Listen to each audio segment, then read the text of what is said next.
far. Hej. Hej, Ivan. Hej. Ej, det går yndigt ud i dag, hva'? Gertrud. Nej.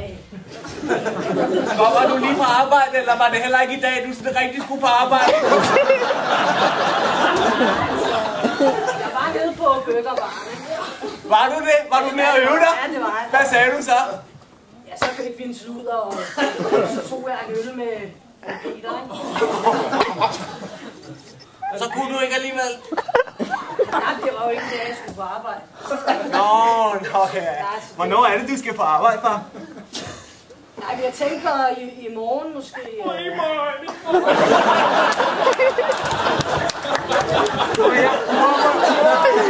Jeg kan komme med på arbejde. Må jeg gerne komme med på arbejde? Du skal ikke græde nu.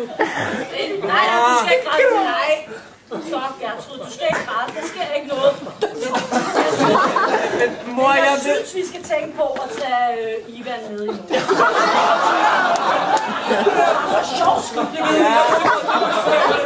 det ikke Ivan med, ikke endnu. Mor. Nå, jeg bestemmer. Men ikke Ivan med. Nej, okay. Nej. Jamen så...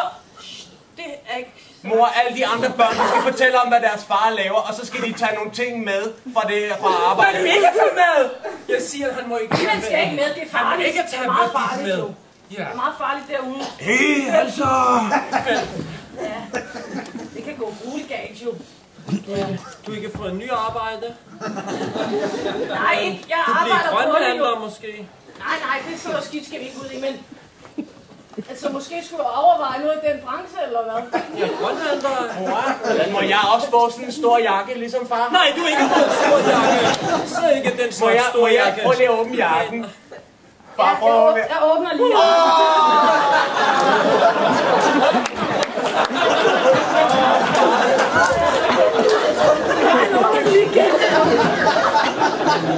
Mor, hvorfor må jeg ikke få sådan en jakke der med sådan nogle ting? Nej, jeg har lukket jakken. Fordi altså, det er ikke hver dag, jeg gør det her, jo.